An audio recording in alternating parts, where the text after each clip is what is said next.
From the pages of the World Wrestling Federation magazine, here's updates. Party! People in the place to be. What's going on? It's me. It's time to celebrate, not just because we made it through 2020 together, but because as I'm recording this and as you're watching this, we are on the verge of one of the best times of year. I, of course, am talking about Royal Rumble season. Yes, my friends, the Royal Rumble is rapidly approaching, and I love this time of year. Now, you may be expecting yet another in a long line of best Royal Rumble winners, or worst Royal Rumble winners, or best Royal Rumble should have been winners but didn't win it, or best Royal Rumble matches, or worst Royal Rumble matches. All of that together. You'll see that everywhere. Cultaholic's probably done one. What's the other one that's Cultaholic, but not Cultaholic? They've probably done one. I'm going to do something a little bit different. I'm going to do the definitive top 10 tag team matches to ever take place at the Royal Rumble pay-per-view. Now, you may be wondering, why are you going to do a top 10 tag team match that took place at the Royal Rumble, Surreal? Well, because I was thinking of things to do to commemorate the celebration of the Royal Rumble. This happened. There were so many great teams. You know, and it's sad if you take a look at tag team wrestling today, you know, where it's gone, because they let it die out a little. But it always had its own history and its own style. A tag team wrestling match is so much different than any match on the card. You know, it's completely different kind of strategy to the match and building it up and the matchups. You know, there are 4 guys in the ring.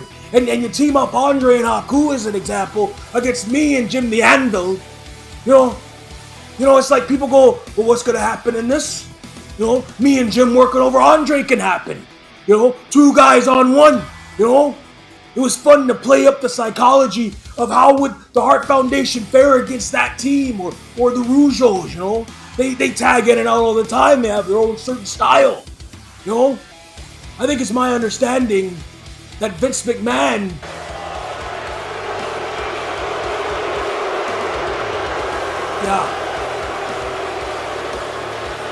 my sentiments exactly. I know exactly how you feel. But it's my understanding that Vince McMahon got sick of tag team wrestling and is no longer a fan of it.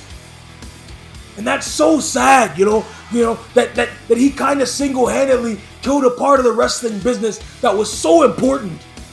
And of course, the excellence of execution, as per usual, is right. Why not celebrate tag team wrestling that happened at the Royal Rumble event itself? A couple of things to go over. First off, we're talking about tag team matches only. Not 6-mans, not handicap matches, whatever. We're talking about 2 people on one side, 2 people on the other side, clashing heads in some kind of tag team interaction at the Royal Rumble pay-per-view. Meaning the Royal Rumble pay-per-view proper itself. We're not talking about heats. We're not talking about pre-shows. None of that. We're talking about the Royal Rumble main pay-per-view itself with tag team matches. One thing I've noticed in going over this, there was a long stretch where there wasn't a tag team match at the Royal Rumble. And that really feeds into what Bret Hart was saying there. There was way too long where we didn't see one of these matches. Luckily, though, we've got the best 10 sitting right here for you. Without further ado,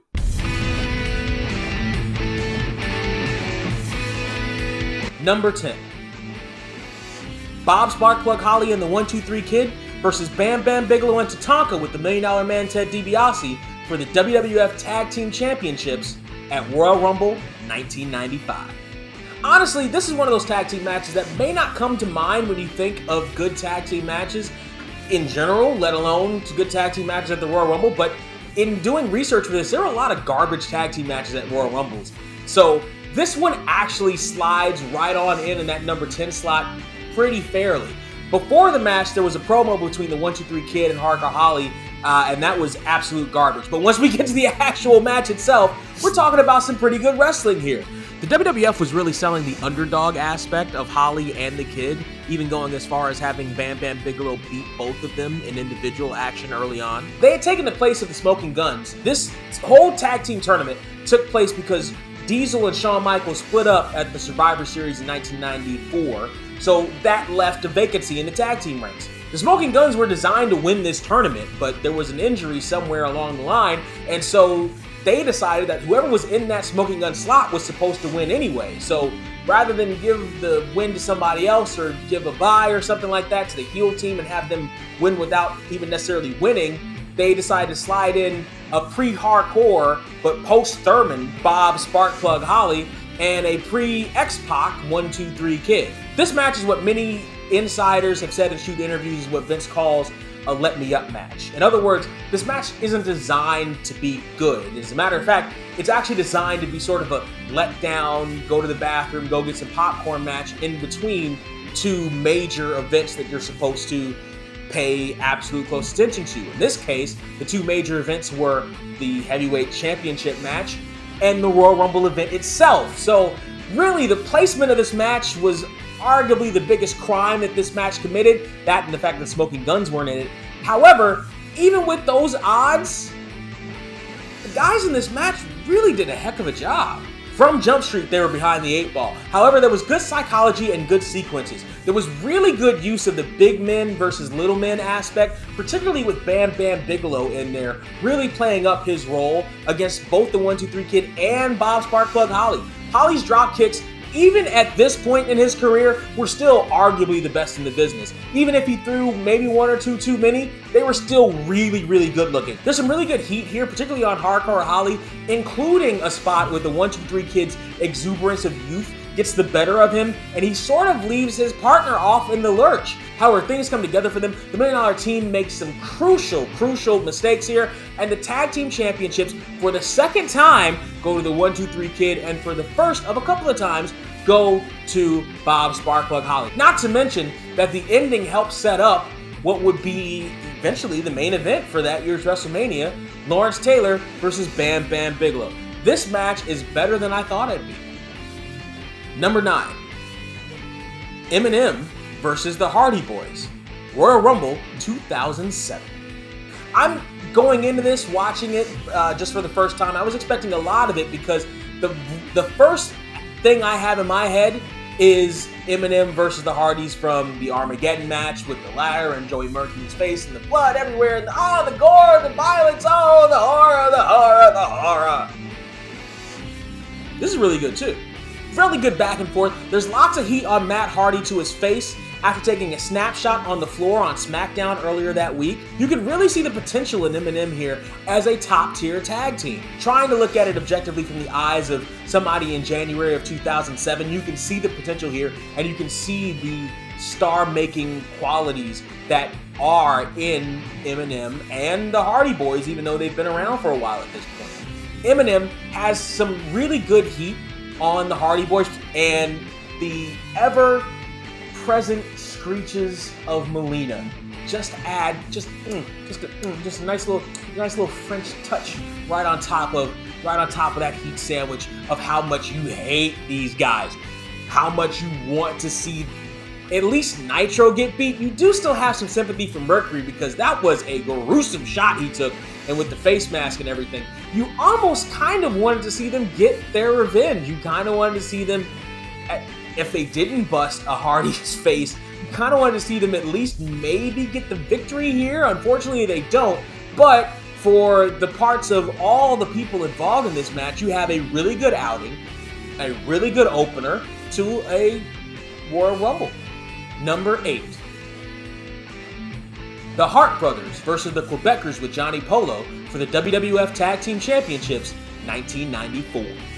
This match is better than I remember. Even though this is more of an angle than it is a match, the match portion of it is still really good and holds up even today. Oh, and Owen was right.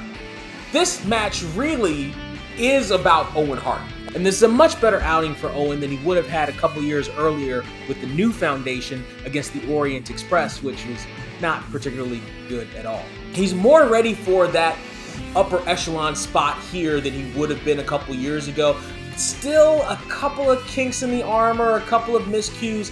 However, a couple of months later, we would all see the potential in Owen Hart when he faced Bret at the opener of WrestleMania 10 in that classic matchup. All that said, the fact that it was so heavily an angle and so lightly a match leaves it not as good of a match as it could have and should have been, especially considering the talent and the repertoire of the guys involved, as well as the history and futures that these guys would have both teaming with and against each other. The minds involved in this match should have made the match a little bit better, which is why it's so low on my list. That, and there were some minor miscues, particularly ones from pre-Raven, post-Scotty Flamingo, Johnny Polo, and a couple from Owen that just brought it down a little bit from where it could have been. It should have and could have been a top 5 contender, but as it is, it's still a really good match with a really emotional finish and ending to it that really does draw you in.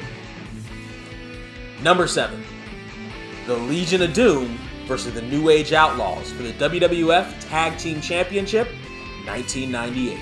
This match is a personal favorite of mine. A friend of mine from junior high school loaned/gave me the tape that had the Royal Rumble 1998 on it. I've seen this match so many times, but even then, the psychology is still really, really good. As quick of a match as this is, there really is good psychology with the New Age Outlaws playing the punk heels and pinballs to the Legion of Doom. The isolation of Animal plays pretty well here, as does the pre-match promo by Road Dogg against the 49ers in the Bay Area. Hawk, for his part, looks like a badass, having to be restrained by a handcuff spot with the Outlaws chaining him to the post that ultimately he breaks free of, making him even more of a badass. Looking at it through Royal Rumble 98 eyes, the possibilities are here. And so you see that, and so you feel that, and you really get to see the New Age Outlaws coming into their own now. They're still trying to find themselves in the latter part of 97. 98 is when they really find themselves, and you can see that here. So it's really good as sort of a time capsule of the time to see sort of the last vestiges of LOD as they were, and the beginning of New Age Outlaws as they would become.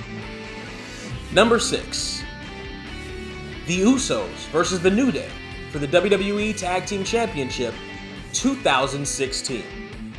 I didn't think a match this close to present day would be this high on my list. And then here come the Usos and a heel New Day.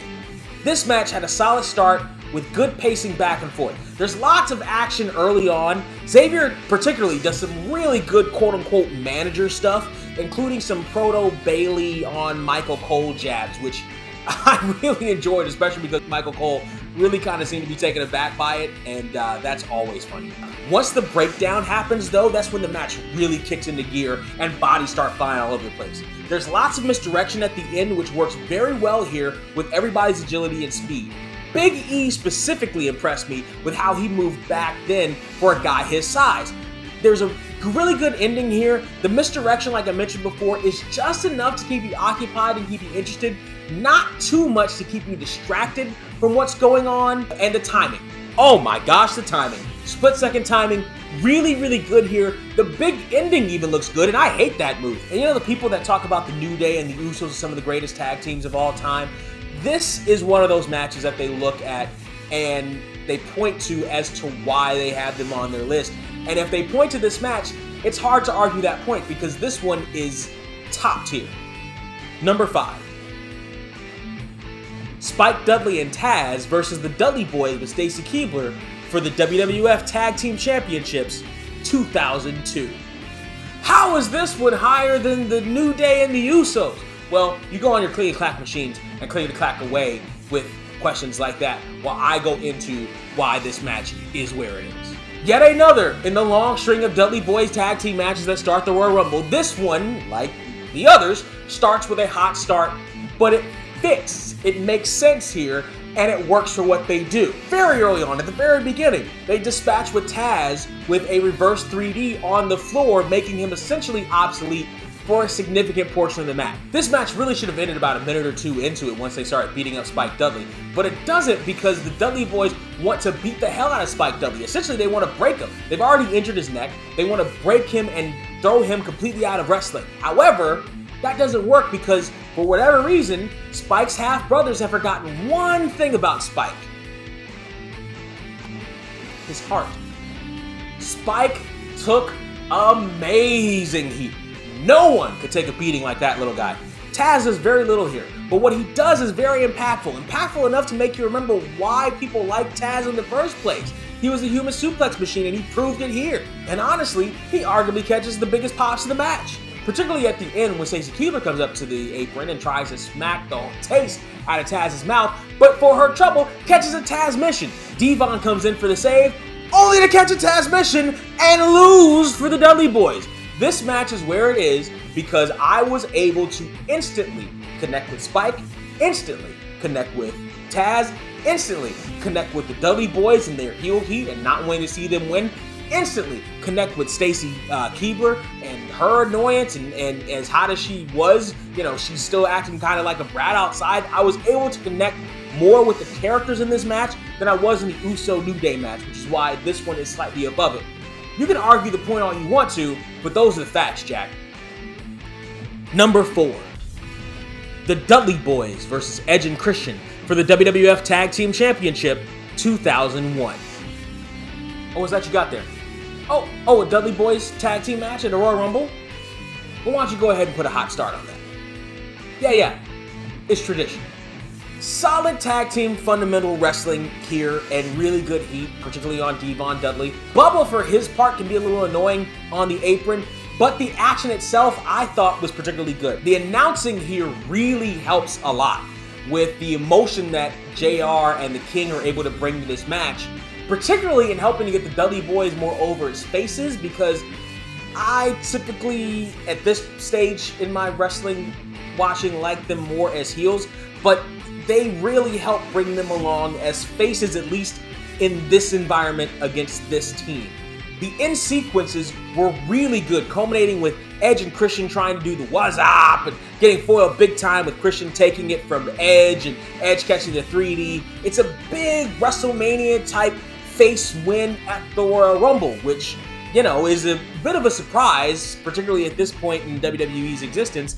Edge and Christian gave Devon a lot of heat, but they took a lot at the end too, which is really good. They were kind of bumping fools, and the good double teaming and cheating from Edge and Christian, along with the sympathy that not only the crowd but JR and King were able to bring to the Dudley boys, really highlights the good heel chemistry that Edge and Christian had, honestly, and why they're always in the conversation for top tag teams of all time. Number 3, the Jumping Bomb Angels versus the Glamour Girls with Jimmy Hart. 2 out of 3 falls for the WWF Women's Tag Team Championship. Go on, watch this match. Go on. Watch this match. Press pause. I'll wait. Go watch this match. It's the best thing on that show, and one of the best things on all Royal Rumbles ever. Don't at me. It's pretty funny how Vince, the owner of the company, doesn't even bother to learn the names of the Jumping Bomb Angels, and Jesse calls him out on it live on air. I think we'll just call one the Pink Angel and the Red Angel. For the record, Norio Tatino is the one in pink. Itsuki Yamazaki is the one in red. Jumping Bomb Angels have some incredibly good skills in this match, particularly early on with a rolling headbutt and a bridge out of a pin. It's Kurt Angle like some of the things they do, and then some of the things they do is Shawn Michaels like, and some of the things they do is all these other great wrestlers that you've seen since them sort of combined into one match on one team. These women were way ahead of their time, and honestly, despite what I thought going in, the Glamour Girls, for their part, were game to work with them. They were game to go in there and be the basis for them. They were game to go in and keep pace with the Jumping Bomb Angels, at least for this match. And to them, shout out. There's a good mix of old and new styles in this matchup. Interesting bow and arrow lock for any wrestling students or future wrestlers that are watching this. There's an alley-oops by Judy Martin for the first victory there for the Glamour girls. The Jumping Bomb Angels with a sunset flip for the second fall. There's a good struggle work here in the last fall, back and forth sort of battle that you see. The match ends with a double missile drop kick for the win for the Jumping Bomb Angels with a disputed ending. I'm not sure if this was supposed to happen or not, but Norio accidentally lifts the arm of the Glamour girl that she's pinning, but the crowd doesn't see it, and they go absolutely nuts for it, and I can see why they would. This match was amazing. This match should have been one of the linchpins and one of the jumping off points, not only for women's wrestling in the WWF, but for women's wrestling in North America at the time. It's a sin and a shame that Moolah fucked the Jumping Bomb Angels and essentially fucked women's wrestling for decades after that at this point. Fuck Moolah. Despite that, great fucking match. Go watch it. Number 2, the Orient Express versus the Rockers, 1991. This match has been regarded by many historians, fans, and wrestlers themselves as arguably the greatest opening match of any pay-per-view ever. Certainly of any Royal Rumble ever. And how do you argue that?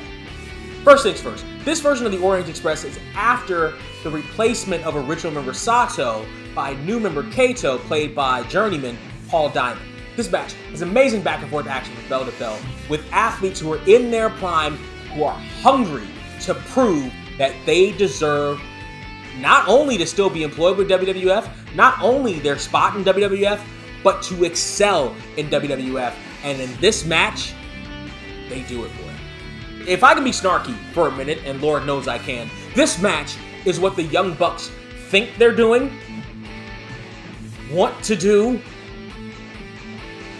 and arguably could do if they decided to add some psychology to their shit, but don't. There's a long outshine here by the Rockers, but it works for the comeback and the hot tag. During heat, there's a really good Mr. Fuji Kane spot, and of all the people in this match who excelled and got on Vince's radar after this match, it's a shame that the Orient Express really didn't get their chance to shine too much after this either, because they had some really cool moves in this, including Shawn's up and over into a kick back into the ring and a very early World's Greatest Tag Team up and over spot on one of the Rockers' back. They had some really good moves, and it's a shame that they just didn't get the chance to excel for whatever stupid 90s WWF reasons. The Orient Express is really overlooked for their contribution to the WWF tag team scene at the time, and it's a sin and a shame. Shout out to the Orient Express. There's a great hip lock reversal into a backslide by Marty later on in the match. A slingshot into a sunset flip gets the win for the Rockers. This is how you start a show, especially a pay-per-view, especially a top-tier level pay-per-view. The sympathy is where it's supposed to be, as is the heat. They use their entire surroundings very well and put on a clear, undisputed, undeniable classic. Now, before we get to number 1, let's take a look at our honorable mention.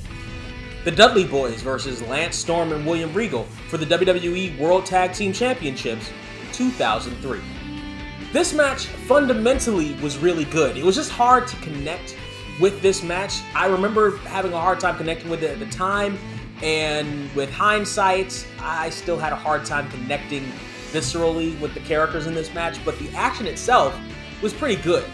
It was a really good match. They were going for the feel-good moment at the end, giving the Dudley Boyz the win for America or whatever, but it didn't really work at that time, as a lot of people were jaded by 2003. There is a particularly good figure 4 type ankle lock hold that Bubba puts on Lance Storm early on in the match, as well as the ending. The ending was pretty good. This is a really solid tag team match, worth a look if you're a young wrestler, and the best Royal Rumble tag team match of all time is the Hardy Boys versus the Dudley Boys in a tables match 2000.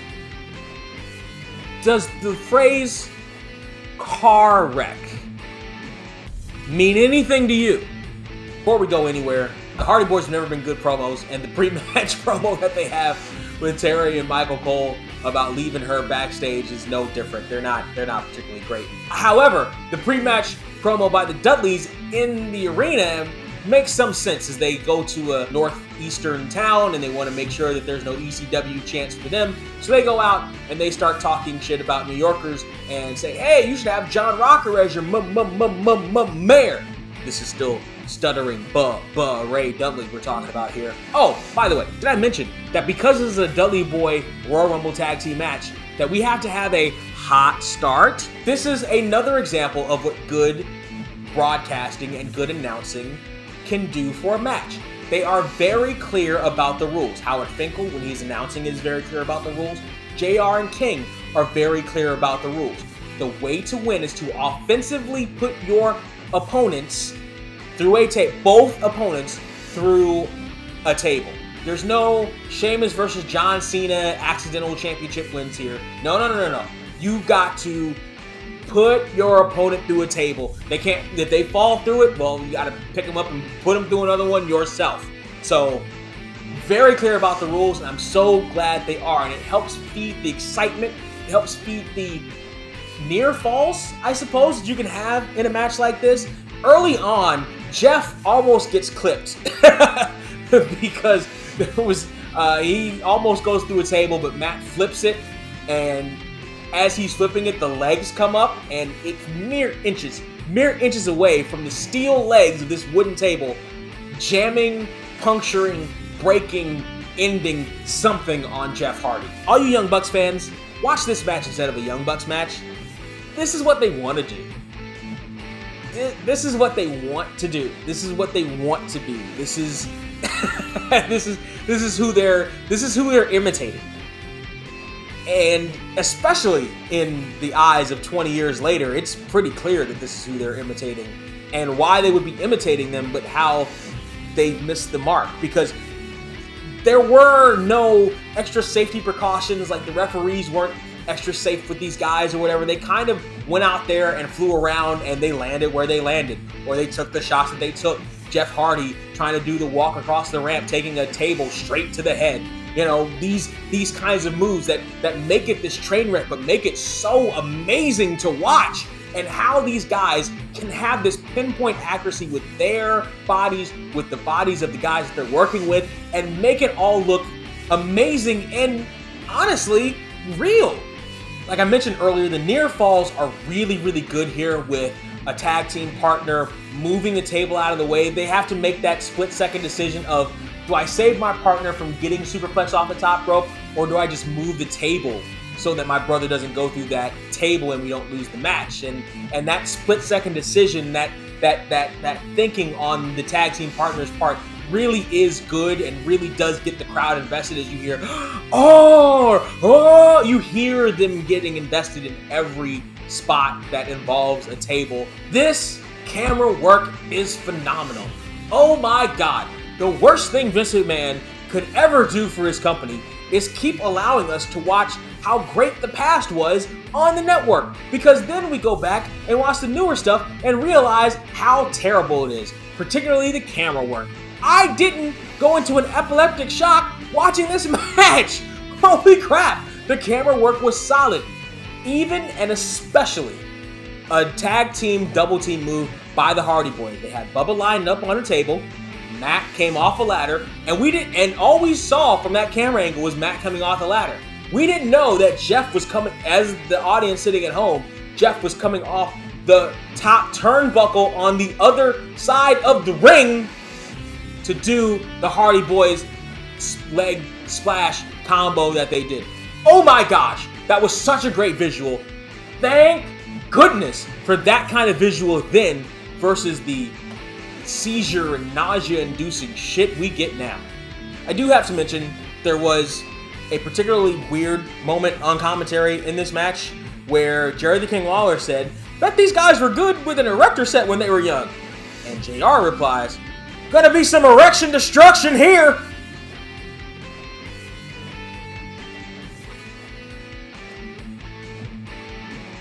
Resurrection Destruction.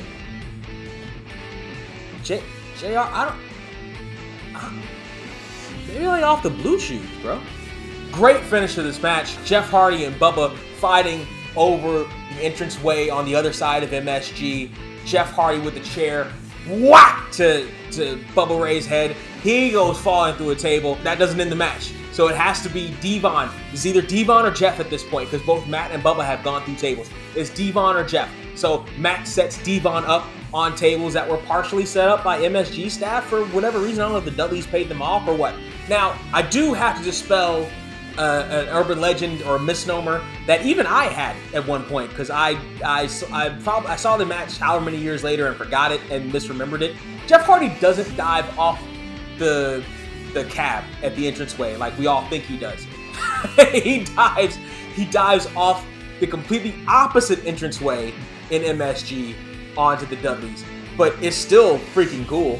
Anyway, Jeff Hardy, flying swanton off the top of the entranceway through Devon Dudley through a table for the win of one of the crazier matches of that night. Now, mind you, this is still a pay-per-view with Cactus Jack and Triple H beating the bloody hell out of each other later on in the night. But this match was exceptional. And the final shot that we get on this match is the Dudley Boyz laying in the rubble. And you see Devon's hand and Bubba Ray's hand as they're brothers and they're reaching out. It's almost like they're still in the room together and they're reaching out. Brother, are you there? The emotional impact of that.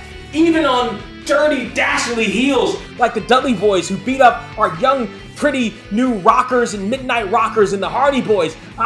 The emotion there. The turmoil after such a battle, such a war that these four men had. Easily the top tag team match at a Royal Rumble of all time. And honestly, I'm amazed that some 20 years later, 2 or 3 of these guys are still wrestling? You gotta be kidding me. After what they put their and each other's bodies through, the fact that they're still able to walk today is a miracle, let alone go out there and still wrestle. Shout outs to all 4 of these guys. Shout outs to this match. This, easily, the best tag team match at a Royal Rumble of all time. Go ahead and at me if you want to. I'm still right. Party people, do me a favor. Tell me how right I am, because you're not going to tell me how wrong I am. Tell me how right I am down there in the comments section. Like, share, subscribe. Mostly share. I'm too good for you not to share, and you know it. Also too good for you not to share is the How Do We Even Get Here podcast. You should be listening to that. It comes out every Thursday. Go to our linktree/GetHerePod, and you can find it on all your audio podcasting devices, as well as on YouTube, tinyurl.com/GetHereTube is where you go. If you think I'm wrong, that means you're wrong, but you can display how wrong you are down there in the comment section, and maybe, just maybe, I'll swanton you through a table based on how wrong you are. I told you not to at me. In the meantime, in between time, cheers.